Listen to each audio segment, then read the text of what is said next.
What's up, guys? Welcome back to Newswave. So later on today at noon Eastern, we'll actually be streaming the NPDs today, which should be kind of interesting, the Nintendo Indie Showcase. 30 minutes, by the way, so come on by and check that out, see if there are a few surprises in there. It's going to be mostly smaller indie-type games, obviously, so don't expect anything massive first-party or anything, but generally it's pretty fun to see all the little games coming, and almost every time with the Nintendo Indie Showcase, there is some kind of shadow drop, so we can look forward to probably some new games to play like right away today. That should be pretty cool. As for today, we have a couple things to go over. The NPD results for February did get released, and it's kind of what we expected, but there's one game missing from the top 20. You might already be able to figure out which one it was. And then we also had Castle Crashers Remastered. It did get announced, and it looks awesome. Looks like I can go back to play the game that I love playing so much on the 360. As always, guys, enjoy these videos. Make sure to hit the like button, really helps out. And get subscribed. We do this every weekday morning, 8 a.m. Eastern Time. We're going to start today with one of the most obvious surveys ever from Sega. So let's take a look at this. Sega sent out a survey, and they're asking if you would like, I don't know, games like Jet Set Radio or Phantasy Star, you know, those games to come back and possibly be on the Switch or the PlayStation 4. Yeah, Sega, we want those games. It was a full survey they sent out, and I don't get Sega sometimes. Like, they're asking, oh, would you guys like these games? Maybe they're trying to figure out, for the people who do answer on the surveys, which systems people are most interested to have these games on. And I think, for the most part, people just want to see these games come back. Like, could you imagine an announcement of, like, a Jet Set Radio? I think people would go pretty crazy over that. Even Phantasy Star, whether it's Phantasy Star Online 2 or a brand new Phantasy Star Online that they launch and it's worldwide, people would go crazy over it. But you can check out the survey. I'll actually leave a link down in the description and the sources. You can go check it out, and you can fill it out for yourself and let them know which games you would like to see, actually come out. I mean, maybe Jet Set Radio. We also saw a teaser for System Shock 3. Now, there's been some issues around this game after Starbreeze had its issues, and they're pretty much gone as publisher, and at least it was put out. So this is actually seemingly in a real-time trailer / tech demo kind of System Shock 3, a game some people have been really looking forward to. The System Shock Remaster has seen some issues as well, but they showed up to GDC, they show this off. It seems to be done in Unity, which is cool, and that's from Other Side Entertainment, where they posted it up on their YouTube account. It's from the Unity keynote at GDC 2019. It was a very brief trailer. It showed some quick shots of it and everything, and like I said, after some of the stuff that this game has gone through in the background, it was just good, I think, to see it shown off. It's pre-alpha and everything, so we've still got a ways to go. I don't even know when this is going to come out, 2020, 2021 probably, but for System Shock fans, this has got to be a bit of a relief to actually see this thing happening still. So I guess look forward to that. At least they showed up to GDC with something. We also saw our first review for Yoshi's Crafted World, and to be honest, I'm looking at this game and I'm saying, okay, it looks like it's going to be kind of a fun little 2D side-scrolling game, kind of. I mean, it's like 2D, 3D, right? You got a background to go into and like a foreground, and you flip it around and everything, and yeah, it looks like a fun little game. It's not like one of the big first parties from Nintendo, kind of mid-tier. I'm putting it on the same level as like Kirby when that came out. Well, Famitsu put out reviews for it, and honestly, it caught me a bit off guard. They actually gave it a pretty high score of 37 out of 40. Now, I've looked at Famitsu at times, and, sometimes their reviews are better than other times, but they gave, like, New Super Mario Bros. U Deluxe a 32 out of 40, and we've seen some other ones on that same list, like Origami getting a 32 out of 40, so they seem to really like Yoshi's Crafted World. Now, apparently we'll see some reviews coming out, I believe, starting next week, early next week, probably. So when we get those reviews, we'll really see. But if this thing is actually decent enough, like a mid-80s, even low 80s on Metacritic, that's actually not too bad for something like Yoshi in their 2D game to actually get. So we'll see. Now, guys, some of the quick news out of the way. Let's get into some of the bigger stuff, starting with Google Stadia. Now, of course, we had the full reveal yesterday. I actually shared my thoughts in a kind of a longer video around everything, and I'm still a little tentative on it because we don't know pricing, we don't really know performance, and honestly, something that caught me off guard a little bit here, a lot of people going there apparently aren't even getting to try out the controller. It seems like it's a heavy prototype is what they're showing there. It doesn't even have the right code on the back, which apparently they put the Konami code on the back with those renderings, so that was something very interesting. But Kotaku did get a chance to sit down and actually talk with them about Stadia. And in the Q&A, they asked them some questions that you and I may have been curious about. For example, they were a bit curious about the requirements for internet speed, specifically around things like 1080p 60 and then 4K. And Google said that you need 25 megabits per second for 1080p 60, which is the same requirements they talked a bit about with Project Stream. But then 4K, they also say you need 30 megabits per second, so only another 5. That's not too bad. They didn't really say if it's download and upload or anything, but okay. They do go on to say, though, Chromecast is basically how you're going to do it for TV at launch. Now, they do say that your Xbox controller won't do the trick there. You actually need their controller, their Stadia controller for Chromecast, whereas you can use your USB controllers with your PC. Okay, that's a little odd, but who knows, maybe they'll have other hardware, other streaming devices that come out along the way that will allow you to, I guess, use any controller you want or whatnot. I mean, their Chrome browser at this point is designed to work around, say, the Switch controller, even the Pro controller. They've added those all into like the code on Chrome. And then, of course, they were asked about how much will it cost. We're not going to tell you now. And then they were even asked, hey, you guys closed down a lot of projects. Are you going to close this one down? And they say, no, this is different. Well, we'll see about that.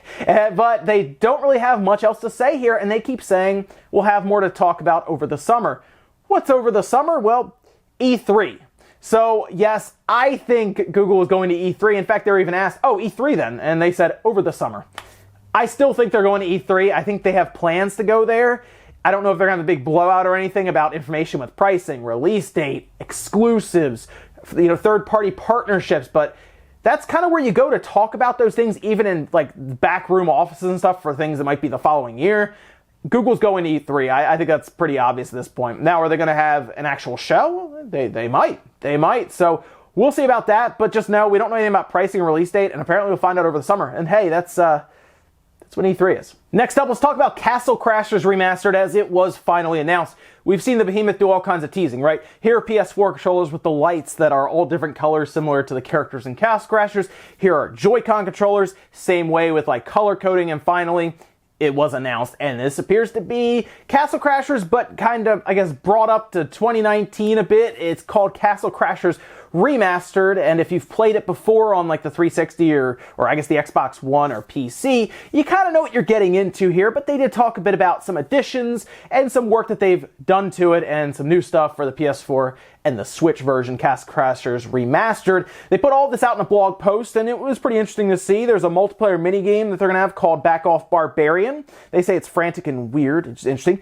Texture sizes of the game are 5 times the texture size of the original game. Basically, it'll look better on your larger TV. That the older one can look a little blurry if you're playing on like the Xbox 360, obviously. Castle Crashers Remastered runs at 60 frames per second. They say the original ran at 30, and if you compare them now, it feels like a slideshow. I think they were kind of poking fun at their old release and kind of what they've been able to do to hype that up, but sure, 60 frames per second with much better textures, that sounds good to me. And then all previously released downloadable content, characters, weapons, animal orbs are all available in-game, and then they have various performance updates and improvements to gameplay, and online multiplayer. Now, according to them, at PAX East it will be playable, and it's due out over the summer at some point. We'll probably get a release date, maybe at PAX East, otherwise it might be, like in May or something leading up to it. It'll just be a download. I would like to see Limited Run Games jump in here and do a physical release for it. That'd be kind of neat. They're going to have HD Rumble for the Switch, and they're going to take advantage of the light bar at the top of the different PS4 controllers to kind of, I guess, color code it based on which character you're playing as. Castle Crashers is awesome.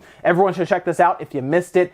Great couch co-op. They have online and everything for it as well, and it's just a fun action RPG beat-em-up style game. It's just a good time, and I'm really happy to see them talk a bit about it. I would have liked to see a sequel. They did kind of touch on that a bit, just like why not a sequel, mostly, time, effort, work, and everything, and they wanted to bring this game up to 2019 standards and everything, and I'm fine with that because I wanted to play it again, and it's just going to be a new way to look at it, but I want to see the next Castle Crashers. Let's do Castle Crashers 2. I would buy that. I think a lot of people would. So either way, good to see it's going to be coming to the Switch, where I'm sure it will actually do pretty well there. I think it'll sell well there. And then the PS4 will probably sell well also. But I think the Switch, just with its big indie push, will probably do big numbers there for Castle Crashers. So good stuff there. Next up, let's talk about the NPD sales for the month of February. These are all of the sales in the US, and it covers all of the major platforms and everything. Nintendo doesn't seem to provide digital sales. We talk about this every time for the eShop to them. So everything on the charts for Nintendo, whether it's Smash or anything like that, it's all physical, but they put everything out. The actual sales were up 4%. However, hardware was down 12% year over year. So from February 19 to 18, the hardware was down, which makes sense.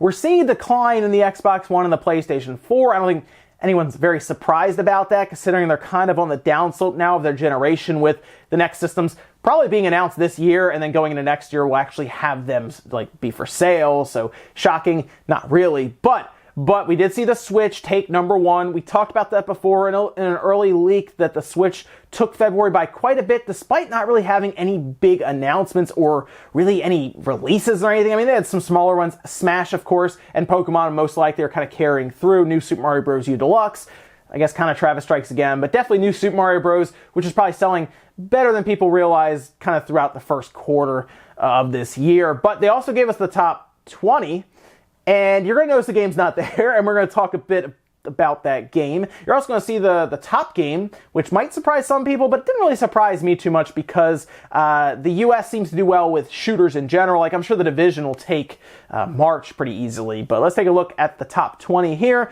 And yes, Anthem is at the top. Now, it doesn't count PC digital sales for this, so of course that's Xbox and PlayStation 4. Managed to take top. Look at #2. What happened here? Jump Force is #2. Jump Force is a game that was reviewed absolutely poorly, but it's #2. A lot of that probably has to do, of course, with the shonen and anime and everything that did very well there. So that's cool. That's cool to see that. Kingdom Hearts 3 at 3, which still is the top-selling game of this year, by the way. Jump Force actually jumped into the top 5 of games sold this year, like throughout 2019 already, and Anthem as well.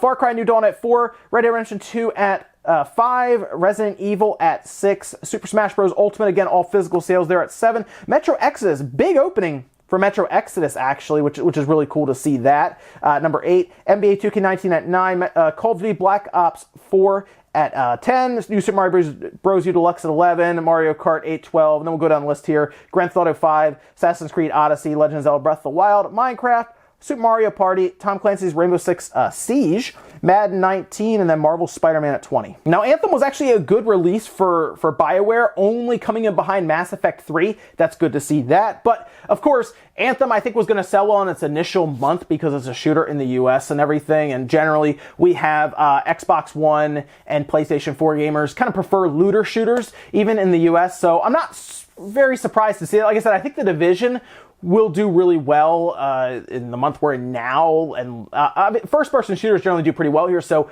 I'm not surprised to see that. It's going to be more or less how it does going forward over the next month or two, because of course these are more about maintaining players, and The Division, I think, is actually pulling people away from Anthem right now. But hey, we'll see how it goes from there. The game that I was referring to that's not in the top 20 is Crackdown 3. It's not there, and that isn't good. Now, we weren't really surprised to see that, I think, because of Game Pass, but man, not even the top 20. Even Sea of Thieves actually did pretty well in its opening month in the NPDs, despite being on Game Pass. I just don't think Crackdown 3 was very good or compelling, and no one really wanted to buy it. I mean, Jump Force wasn't good, but at least that had some compelling nature with its material and anime and everything. It's just, I don't think people really cared about Crackdown 3. They'd rather play things like Metro Exodus or Anthem, or apparently Jump Force. So Crackdown just got run over. It's going to be one of those games that's probably forgotten about and left in Game Pass as a game you just download if you have Game Pass. So there you go. I don't expect to ever see it on the NPDs. It's probably never going to climb its way up or anything like that. So it's a shame to see for the Crackdown series. But hey, good for Anthem and good for Jump Force, actually. Then our last bit of news, let's talk about virtual racing. Now, it's coming to Sega Ages. It's going to be out in Japan this summer, and we'll probably see it later on go everywhere else as well. But they announced a few features that are kind of interesting. In fact, they put out some images to show how this was even going to work. It was like that. Online multiplayer, of course, but they're going to have local multiplayer, which makes sense, but take a guess at how many people are going to be on screen. Here's actually an image of how they're going to even do this, because when they said this was going to be a thing, I was like, wow, okay, how?